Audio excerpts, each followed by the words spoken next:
Today on the channel from AEW Unrivaled Series 7 via Jazzwares, we've got Dax Harwood, we've got Cash Wheeler, we've got FTR.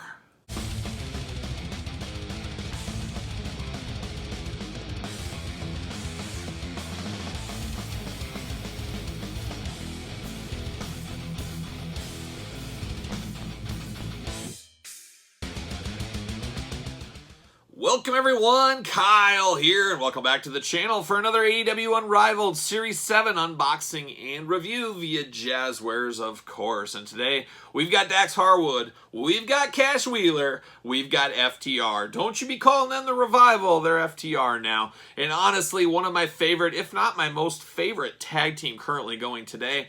You guys know I love face paint, big figures, all that kind of stuff I say all the time. But I also love the hard-hitting, no-frills style of a young Tully Blanchard, Arn Anderson, Ole Anderson, that old-school wrestling style that FTR, especially when they were the Revival as well, brought back to wrestling. And just normal-looking dudes that are just getting it done out there. And there's something to be said about that.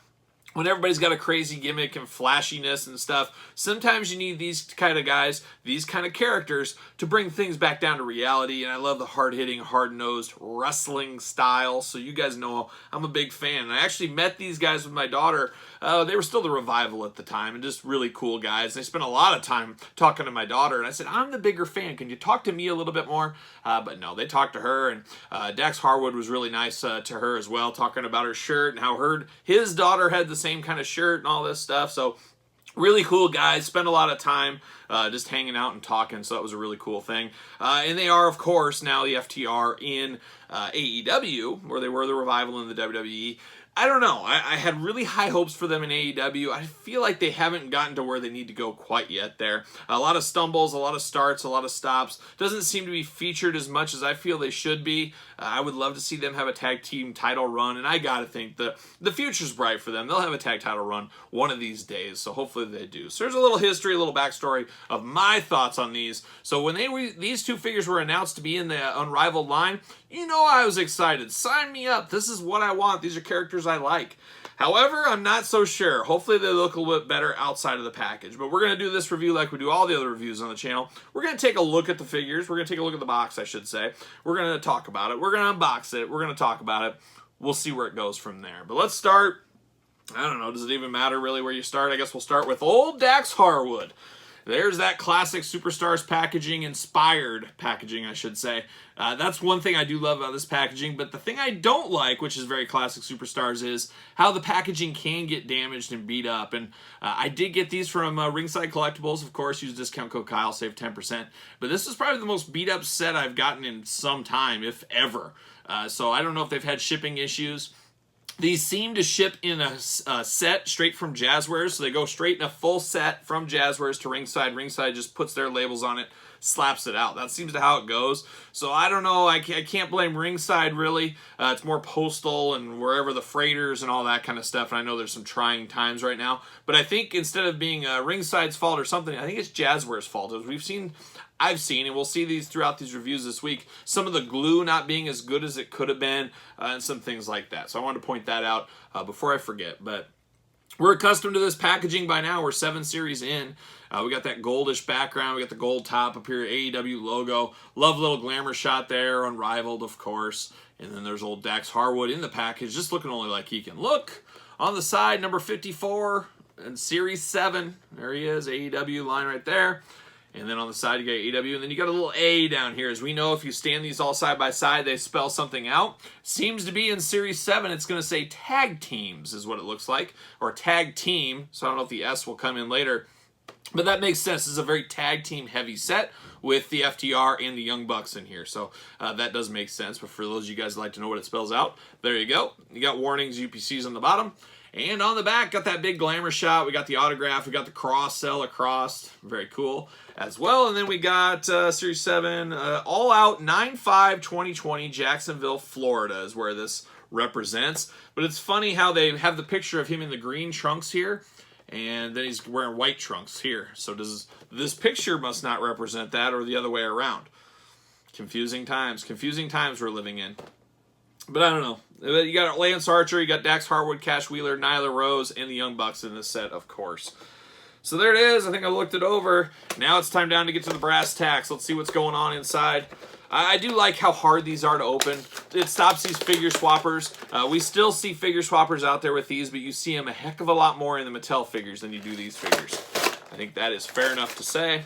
And I like to go in like an absolute maniac, as you guys know. See you later. Get out of here. See you later.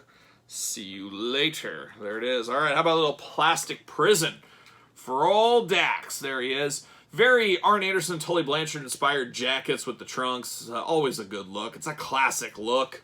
We do got the tag team title in here. You can never have enough belts.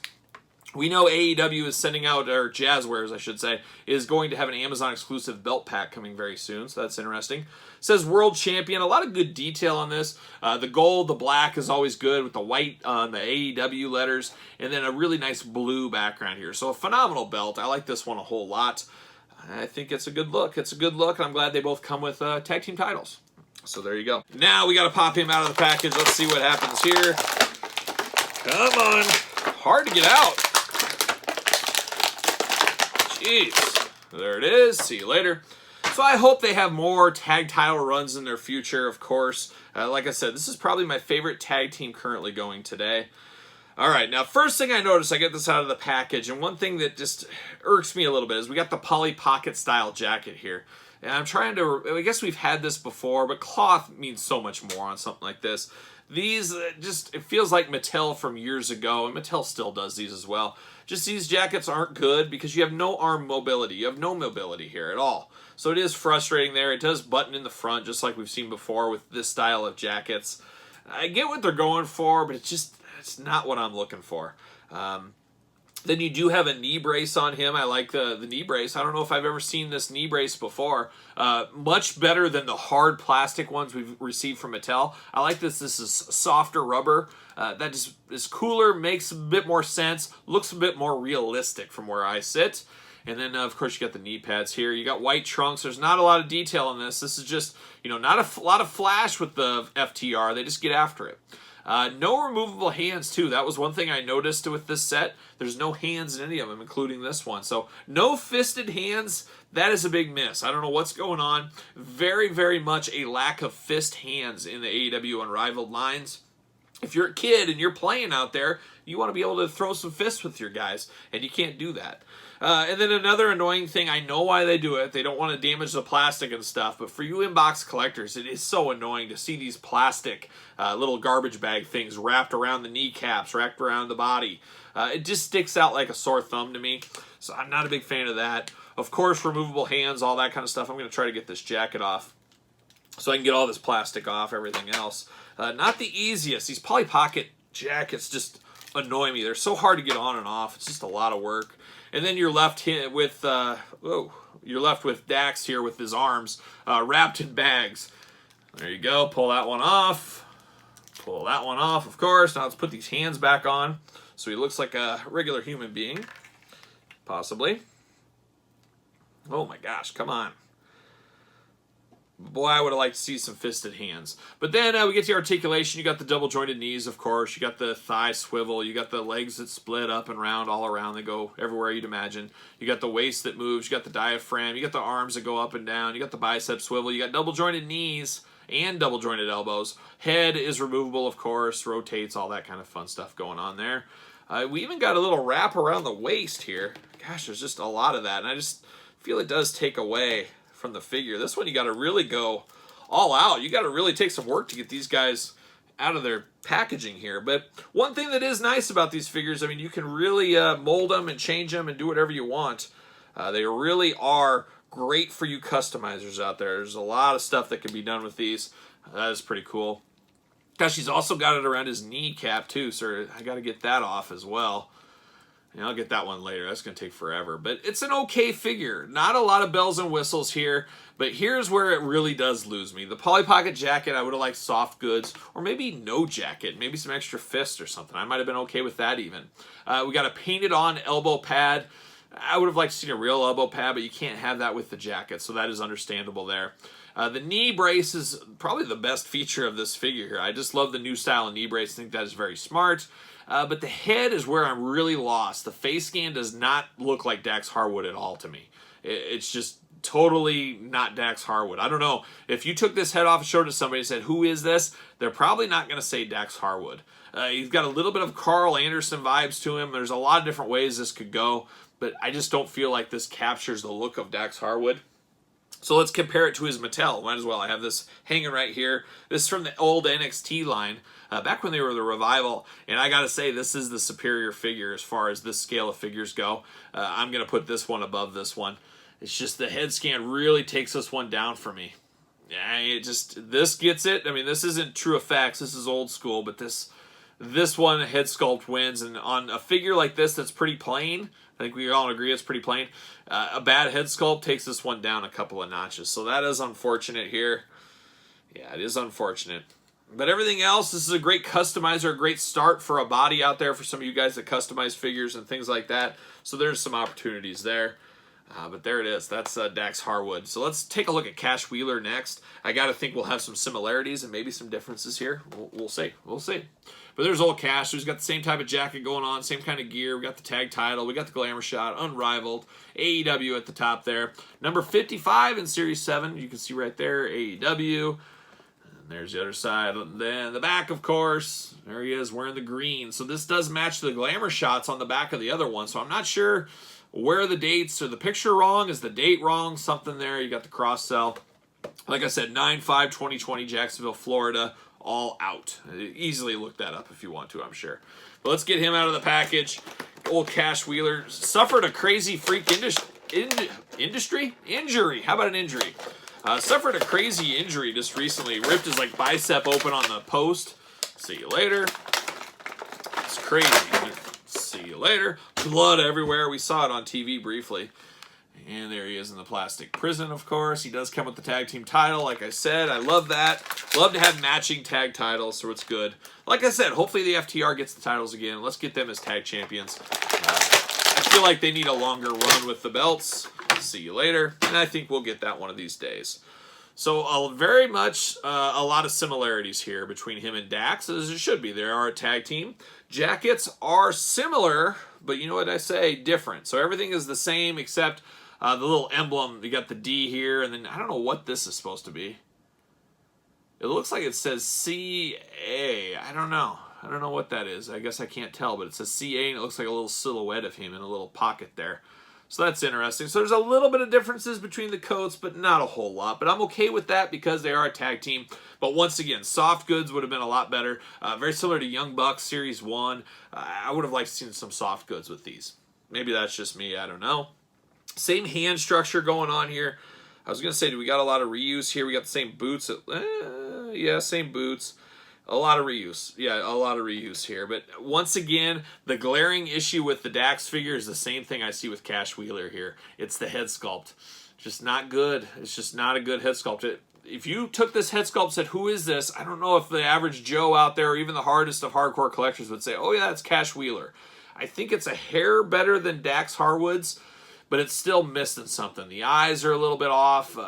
It's just not quite there. It's close, but not even close enough. So that is unfortunate. As like I said, this is my favorite tag team going today. So I'm a little disappointed. I'll pull out the Mattel NXT version Elite here.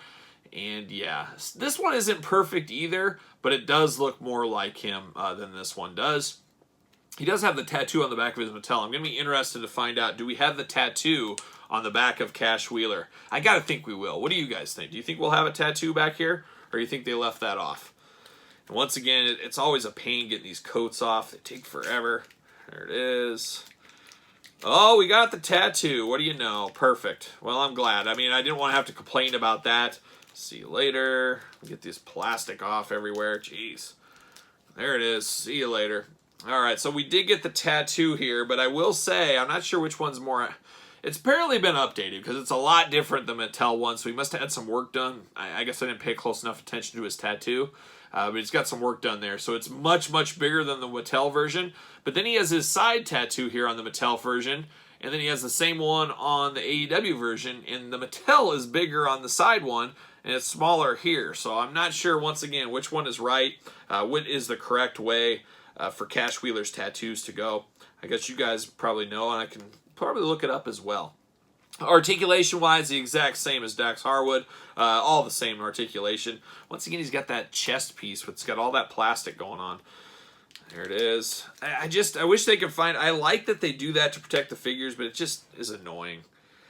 I don't know. There's something about the head placement of the neck and stuff. It's almost like he's got a little bit of a lurch going on with his neck like that. Just lurching a little bit, which makes him kind of look almost like a hunchback. Just barely, just minute. He got a nice cash emblem on his tights there. But once again, not a lot of details here. Not the most toyetic toy ever. And that's part of what's beauty about FTR is they are not super overly flashy. They're just, you know, fist and no flips or whatever, however that saying goes. I like that about them, but I could see these being somewhat peg warmers out there. The Mattel versions were fairly good peg warmers for a long time. So it does worry me about Unrivaled Series 7. How well will this set sell? I gotta think like Scorpio Sky, Frankie Kazarian are becoming the new Rios out there. I could see these two, unfortunately, having that same fate. After the first collectors get their fill and then the restocks come, these will start piling up. I just got that feeling there. Because they aren't the most toyetic figures, and then you take that they're not the most beautiful head scans, head sculpts, face scans, whatever you want to call them on this one. So I could see people saying, maybe I'll wait for the next round, maybe they'll be improved upon. But all in all, I'm a little disappointed. I don't say that a whole lot, but this is one of my favorite teams out there, if not my favorite team going today. So I would have liked to have seen a little bit better on the head sculpts, face sculpts. There's still some work to do with some of these Jazzwares figures. I will say that the elbows, that's the other thing we talk about in every single series we review of these. I hear it all the time in my comments and direct messages and stuff like that, that they buy these for little kids and the arms break off all the time. And I can see that. It's just way too wobbly at the elbow joint. They got to somehow get these a little bit stronger here. It'll be interesting if they go to the pinless joints like Mattel as well in the future. I have to think that might be coming.